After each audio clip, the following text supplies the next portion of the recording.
You have to understand, we are a passionate, emotional people. And so when he's saying we're only responding, like, think about the situation, how something happens, officer shoots a black person, we're now out in the street protesting, right? But then once that emotional, heightened moment is over, what is the work that you're doing on a day-to-day basis, to fix those things? It brings me to the point of why we're here today. And the topic of this conversation is called We Are They. And here's what it came from. There was a car cruise. There was a lot going on. You're talking fights up and down the block. The police couldn't get control. And all I seen on Facebook was they need to create more for our kids. They need to have more activities. They. And we were sitting back thinking to ourselves, we are they. Amen. That's right.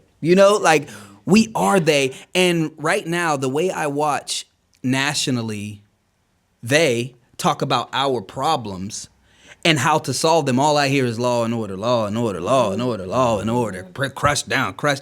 And I'm like, it's so much deeper than that.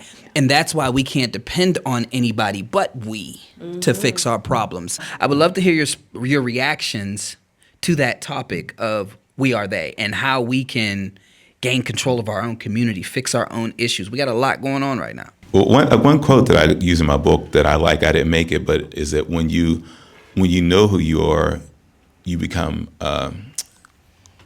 empowered. When you accept who you are, you become invincible. And so I think a lot of times we don't understand the power that we have. And I know, Seth, you talked about the importance of talking about frameworks. Well, this is a framework of asset framing created by Trabian Shorter. And it's about framing our folks, because a lot of times we think about black people, it's always negative, but framing us based on our aspirations, based on our strengths, not ignoring problems and systems, but really realizing the power that we do have. And I think a lot of times we don't realize the power that we have. I think we've kind of fallen to this slave mentality that we're slaves, because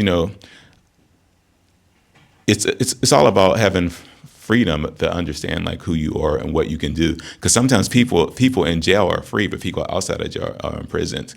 So freedom is not a place, it's a state of mind. That's right. And so we have to realize that we do have power. Then I think we stop doing the they thing, realize what can I do? What can I lead? How can I be part of that? Realizing the power we have. But sometimes you can be so overwhelmed that you don't see the power that you do have. And we're constantly reminded as black people that we don't have power. But we do. I mean, we're very powerful people. We just have to recognize that. And just look back in our history, the things that our ancestors have done, even people now are doing. We have more power than we think. So once we realize that we have power, and you said it's now figuring out what you do, how do we figure out as individuals, as communities, as families, how do you figure out what it is that you should do? We got crime. We got the wealth gap, we got our mental and emotional trauma, and a host of other issues. How do you figure out what it is for you to do? What could somebody walk away and figure out what they're supposed to do? So I think it's just going to go back to reflection. The very first thing that you want to do is be honest about your own capacity.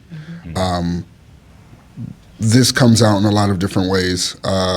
If you are interested in doing things that benefit the black community, you also have to be realistic about how far you're willing to take that. And I say that because, you can pick up the mantle and not realize, okay, this is a 24/7, 365. You are now shouldering a certain responsibility, and you need to know what that looks like. I'm just trying to think.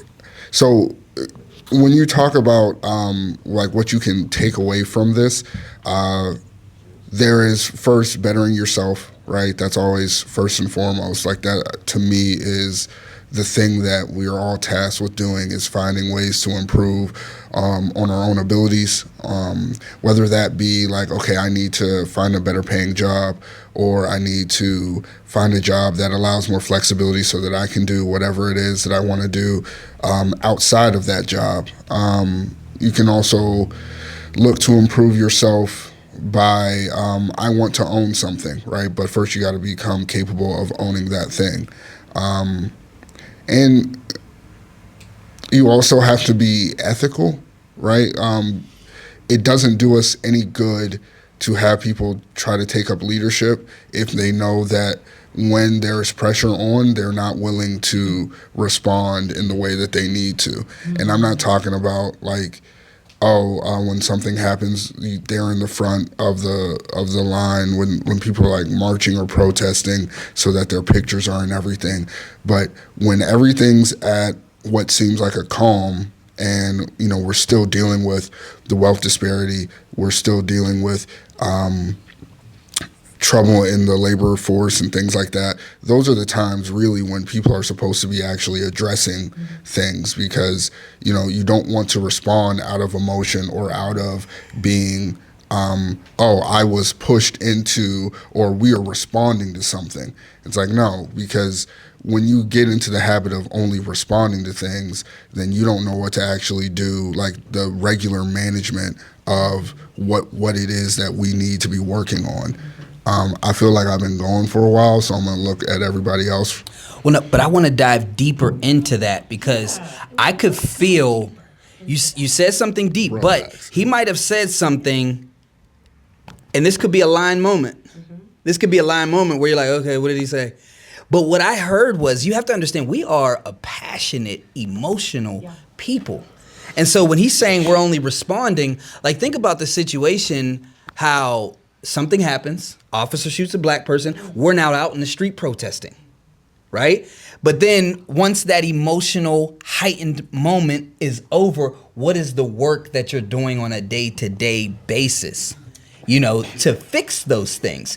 Because I see a lot of times with black people, like my guy Tyrone was trying to fix the pool, and everybody was rallied around him at first. Yeah, let's go. Then about a year later, when things get boring, because that's when black people, from my experience, we tend to kind of back off, is when the boring work is, when it's time to do the boring work. Now everybody's like, what happened to the pool? What happened? Like, no, things take time. There's more grant writing. There's some boring stuff that needs to happen. We need to stop being so and I'm speaking from myself and from what I've seen. We have to stop just responding and build systems, boring systems. Those of you who are artists out there, stick to the boring. Once you create a system, stick to it. Stop jumping to the next idea. Business owners, stop jumping to the next idea when it's time to do boring work. So, go ahead. And if I could add, I think a lot of that is birthed out of understanding process. So we have a tendency to be ignorant and be okay with being ignorant about the process of things. So, even in the example that you gave, right, there's an understanding that somebody could get about the legal process. Like, what even are the outcomes that we could be looking for realistically, right? Because obviously they're not just gonna, bring that police officer and just let a bunch of people beat them up. Okay, so what actually happens? What are the levers? Who are the people that are actually responsible for that? Because it's not the mayor of that town, right? It's I don't want to say who it is, but there's other people that are involved, and you need to understand that, so you can know, even if you're trying to direct your anger, you need to know who you're directing it towards. But in general, we tend to not actually pay attention to how things work, and I think that sets us back a lot also. So that's probably another line. It's interesting we talk about with a police shooting a child, because it's literally what I'm walking through with a family in Aliquippa, the family of Kendrick Curtis, which we laid him to rest yesterday. So it was that initial, oh my gosh, this is wild, because it is wild. It is wild. We will just say that. It is totally wild. And there is little to no true evidential information that is out there. But when we talk about that line, people were so excited and so hype and so passionate. The line hit when the DA made the press conference and said, this is what this is. And everyone got scared and stopped fighting. So much to the point that yesterday at the funeral, there were literally 50 people there for that baby. right? So all these people who were angry and wanted to burn things down, and we need to go to the state police barracks and we need to do all these things, they weren't there because that was their line and they got scared.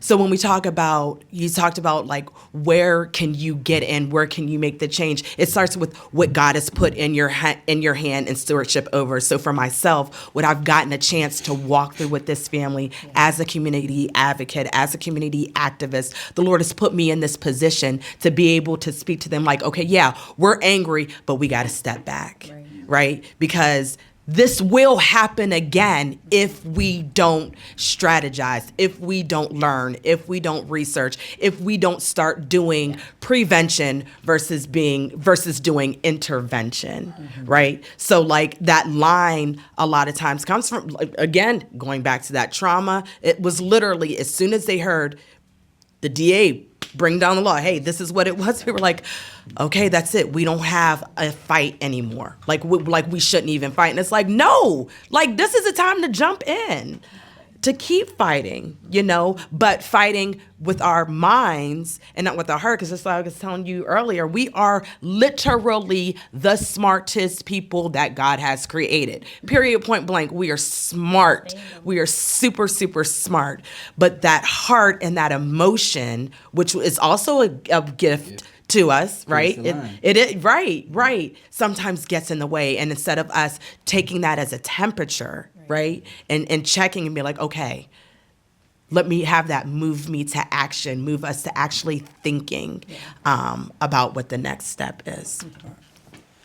And I agree. I just wanted to say, I think when you were saying being reactive, I think we need to learn to be more proactive. And I'm big on language. So when you said the boring work, I like the word mundane better.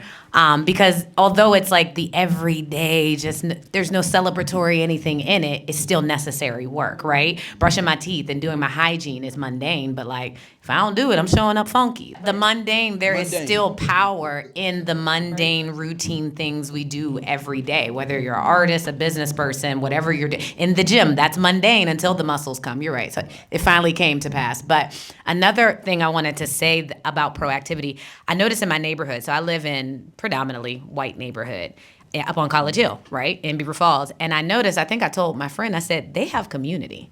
Like, I don't in the neighborhood, but I watch them. I got a professor here, and then I got the provost of Geneva College, and I got an ex-principal on this side of me, a retired teacher. I got a stay-at-home mom who runs a daycare, and I watch. They got carpools going around. They do backyards with all the college students coming. They rent houses to college students, and I said, they build within each other, and I think we know how to mobilize when it's outrage, when it's passionate.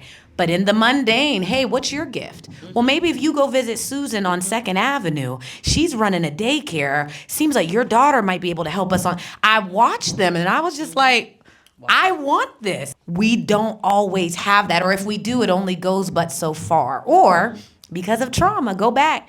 We don't trust everybody. Right. Oh, there goes Susie. Susie run her mouth. I'm not going to tell her that we got this money for this grant. Or he doesn't seem to follow through. We don't like. So that becomes our barrier sometimes as a Black community of trusting that, Seth, you know what, we'll let you head this while we do the background work. I watch those white people in my neighborhood. They got a whole organization. And I mean, you go down the hill, it's just regular downtown Beaver Falls. I'm not seeing the same mobilization that I see in 4 blocks around me of people. And I watch, I'm like, I'm 5 blocks down. My next door neighbor at this house bringing a cake. And I'm like, oh, now his daughter's going to college free. Well, how'd that work? Come on now. So I think we need to figure out how to do that sense of community. There's a question.